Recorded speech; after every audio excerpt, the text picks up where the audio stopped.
kapangyarihan at pera ang ginagalang at sinasanto ng mga tao sa buong mundo.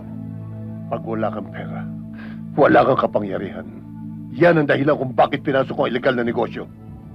At dahil sa ilegal na negosyong yan, ay naibang humuli ang ating kabuhayan. Hindi ko kailangan ng ganitong klaseng pamumuhay kung magpapakasasa tayo sa paghihirap ng marami.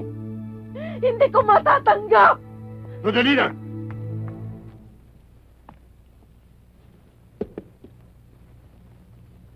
Anong kailangan mo? Nakalimutan ko yung 3 kong brown envelope doon sa loob ng compartment ng kotse. Pakikuha naman, please. Areglado. May nadiskubre akong isang maliit na restaurant niya sa baba. Puro ulo na isda. Uy. Kain tayo doon, mamaya. Sige. Ma'am. Pwede bang... Ma'am. Mamaya na. Ito lang.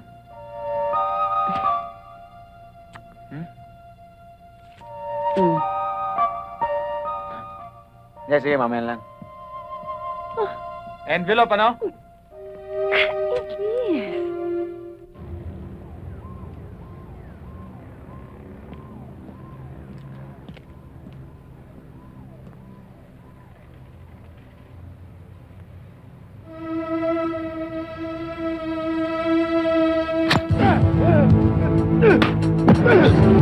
Problema ba? Ha?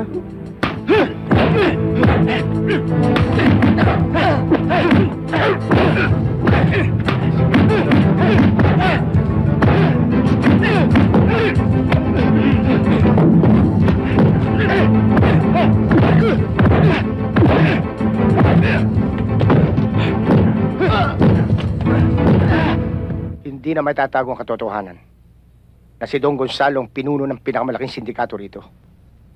At si Daniel ay isa sa kanyang mga tauhan. Kumakalas na si Daniel sa kanya para magbagong buhay. Alang-alang sa anak ng si Rhea. Nakipag-ugnayan siya sa mga pulis na tumatayong asset. Iyon ang dahilan kaya gusto siyang iligpit na iyong ama sa anumang paraan. Nalilito ako. Hindi ko alam kung paniniwalaan ko kayo o hindi.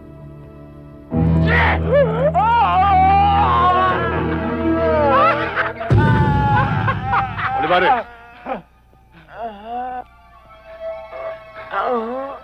Hindi ba sinabi ko sa'yo kailangan mo siya ng buhay? Humihinga pa, amo. Humaba lang ang dila, pero humihinga pa. Mukha ng bangka ito, ah. Bata kita.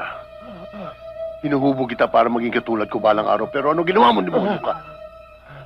Hinulog mo ako. Hinudas mo ako. Bakit? Dahil nalagyan ka ng mga pulis. Magkano nilagay sa'yo? Magkano? Naipagkanulo ni Judas Jesus Cristo. Dahil sa konsensya. Pero ikaw, ipalilibing kita ng buhay. Dahil ang mga katulad mong Judas ay hindi dapat mabuhay. Olivares, lagyan niyo ng tatakang Judas na ito bago niyo siya ilibing na buhay. Pagkatapos ninyong gawin yun, ilibing niyo siya ng patiwarik.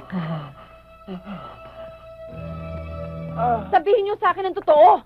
Gusto kong malaman kung ano talaga kayo.